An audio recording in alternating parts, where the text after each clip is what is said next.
Are you stressed and want to know a quick, simple, easy way to reduce your stress?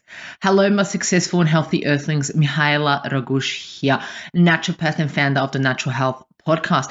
In today's episode, I'm going to share with you just how yoga, yes, that's right, yoga may be able to assist you with your stress. We're going to go through what is yoga, the history of yoga. We're going to go how exactly yoga reduces your stress, and then 3 tips to incorporate yoga practices in your everyday life. Let's get straight into it.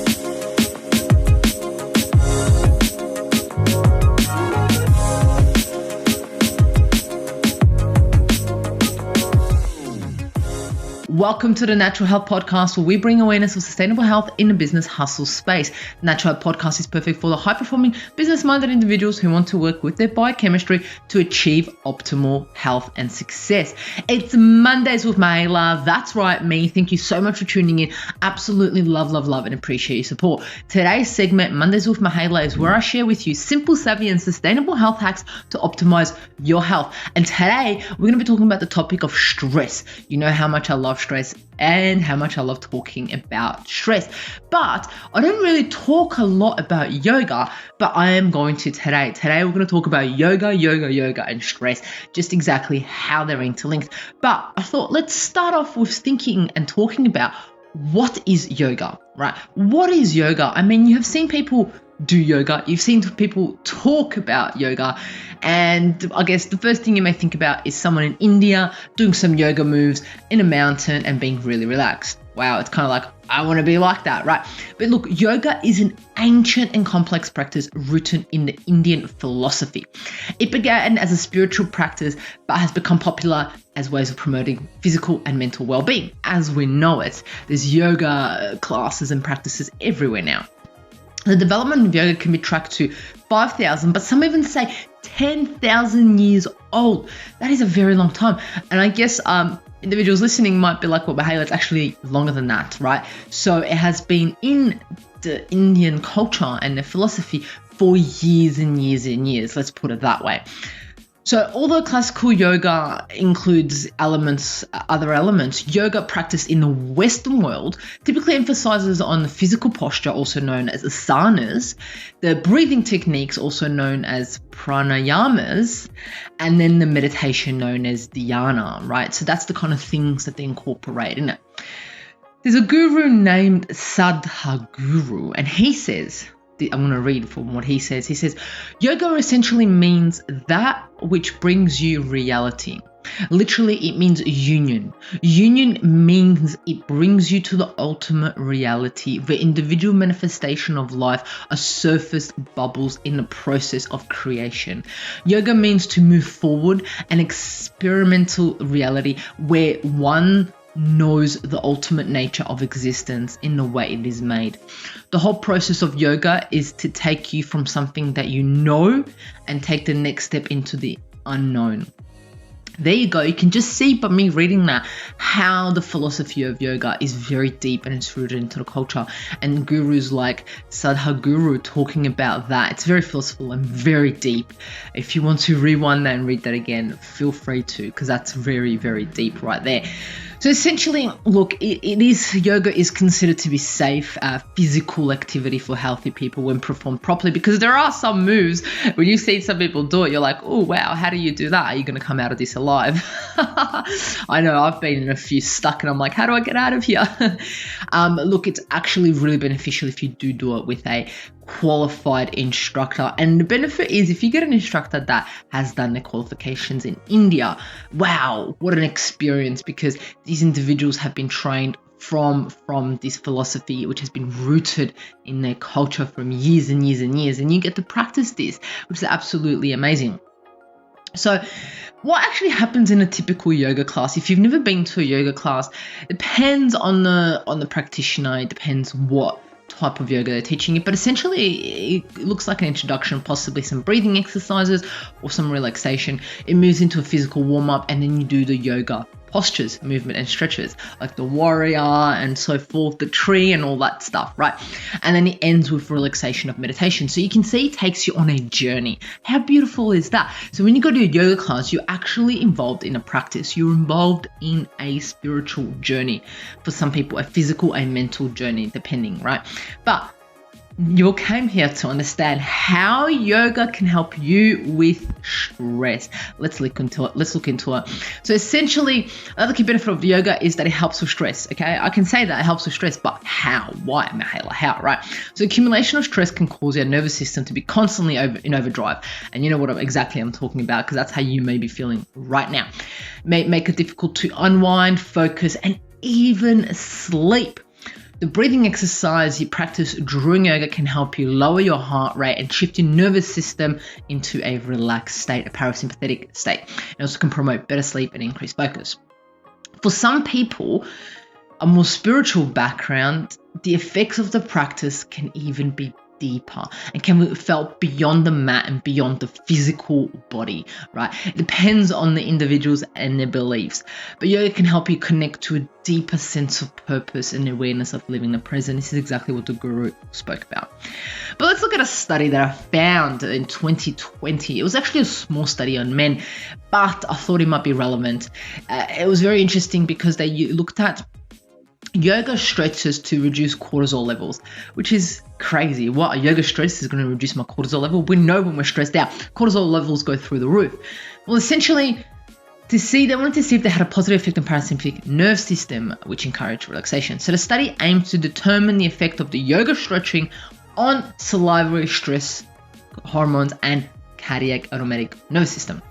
So to their knowledge, this is the first study to investigate changes in cardiac autonomic nervous system after yoga stretches, right? So they looked at 20 adult men who's never done yoga before, aged between a median age to 26 years plus or minus 2.5 years.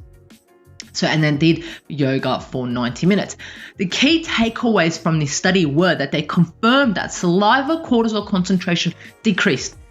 Yes, the cortisol decreased, but look at this. This is interesting. The testosterone to cortisol ratio increased after yoga stretching. So that means their cortisol went down and testosterone went up. What man doesn't want that, right? I mean, that's crazy. And we know that most men and even some women are like, well, I don't want to do yoga. But when they hear this, they're like, yes, sign me up. So as a major finding of the study, also yoga stretching for 90 minutes was associated with significant enhancement in parasympathetic nerve activity. Parasympathetic, rest and digest, calming, right? Absolutely crazy. Yoga stretching, therefore, they've determined after this study that yoga stretching, which is a low-intensity exercise aimed at relaxation, may be useful for recovery after high-intensity training and athletic conditioning. So essentially, for those individuals that do F45, HIIT, and might do some crazy sports or anything like that, this is kind of saying you can utilize yoga in your daily weekly routine of exercise to calm everything down and help your body recover from those hectic exercises that you've done during the week. Let's look at another study, right? According to a 2018 study, yoga had a positive result on women who practice hatha yoga 3 times a week for a month. So after 12 sessions, they experienced significant reduction in stress, depression, and anxiety. Boom. What woman doesn't want a reduction in stress, depression, and anxiety? You tell me, right? They looked at 52 women with a mean age of 33.5 years, plus or minus 6 years, and they included analysis. So apparently the depression, anxiety, and stress decreased significantly in women after 12 sessions of regular hatha yoga. And this was a significant score, right? So the conclusion was that yoga has an effective role in reducing stress and anxiety and depression and can be used as complementary medicine. This is mind-blowing. When was the last time that you went to your doctor for your stress and anxiety or depression and they said, hey, how about you start doing some yoga? Because it's actually proven in studies to help you with that and reduce it. There's a significant correlation right there. When was the last time that's happened? Instead of being like, hey, let's put you on these pills that you may have to be on for the rest of your life. Okay, but think about that. Are you using yoga to help you with your stress and anxiety? Another study, 2017 study, the effects of yoga on stress and physical health among employees, right? So this is looking at in a workplace. 2017 study, 90 individuals with moderate to high stress, not low stress, this is moderate to high stress, were put into two groups. One group, 16 weeks of ongoing yoga, 16 weeks, right? Group B, 8 weeks no yoga and 8 weeks yoga. So you can see the difference there. And what they looked at, psychological health variables were assessed at 8 weeks and they were assessed at 16 weeks to understand the difference. The results, significant reduction in stress and all psychological health measurements were found in the yoga group over 16 weeks. When compared to the control group, yoga practitioners showed significant decrease in stress, anxiety, and general psychological health and significant increase in well-being. The group who did not practice yoga showed significant decrease in stress, anxiety, depression, and insomnia after they crossed over and participated yoga for 8 weeks. So the conclusion is that yoga appears to be an effective stress and promotion of physical health among workers experiencing stress. Boom, there you have it. Isn't that absolutely crazy that we can practice something as known and as simple as, yoga and stretching that can help us with stress and anxiety and depression in some cases? That is absolutely amazing. And this has been shown in men who do the HIIT, the F45 to help with recovery. And then it's been shown in females who are absolutely stressed and anxious. And then it's been shown in employees who have high stress at work. In all those cases, the results were the same. The results were that yoga is going to assist with stress and anxiety. It is going to reduce it. It's going to put you in a parasympathetic mode. It's going to put you in a rest state where you are able to recover and reduce your cortisol and stress levels. So essentially, the nature of yoga is controlling the mind and central nervous system. And unlike other sports, it has a moderating effect on the nervous system, the hormonal emission, psychological factors, and regulation of nerve impulses. Therefore, it can be effective in improving stress. So how does it do that? It does it by activating the parasympathetic nervous system. You have a community feel around you because most people do yoga with other people and practitioners. Increases your breathing awareness. You're more aware of your breathing. You do a bit of meditation where you're closing your eyes and you're actually just being. It can reduce pain, it clears the mind, and it helps you relax. And there's so many other ways it does it. But what an amazing practice to do to help you with your stress and anxiety. Let's look at 3 tips for your yoga practice. So the first one that I would like to say straight out there is start slow. Just because these studies are saying that, you're doing yoga 3 times a week. If you've never done yoga before, I don't think it's a beneficial way to start off 3 days a week. I think it'd be beneficial to talk to your healthcare professional, talk to your yoga instructor, and go in slowly once a week for a certain amount of time, increasing it to 2, 3, whatever your level is capable of doing in your physical exercise. But starting slow and not just jumping in there and being like, I'm going to practice yoga every single day, because how real is that? Because that may actually make you more anxious and more stressed than relaxed. Second one is community. That community feel. Not practicing yoga by yourself, but going out in a community and practicing yoga in a community that you feel accepted and that you feel a part of, because that in itself is the healing process also. So go out there, find yourself a community, find out a practitioner that matches your values and that you click with, and follow it, right? Absolutely amazing. The third one is no judgment. Do not judge yourself when you're starting yoga. I know myself, when I do yoga, I judge myself. Well, I used to judge myself. I'll just be like, oh, I'm not doing this right. This move isn't right. Look at that person. They look like they're doing it better. What's this downward dog? Why is this downward dog hurting? Why can't I put my heels down? Why can't I be so flexible? All this stuff was going through my head. No judgment. So once you enter that community and you're starting slow, the key is not to judge yourself or others around you, because everyone has their own journey. Everyone's at a different point of their journey. Some people have practiced yoga for 2 days, some people for 2 years, some people for 20, 30, 40 years. We don't know. And this is where it's important to not judge ourselves and, get in there with the community and do it.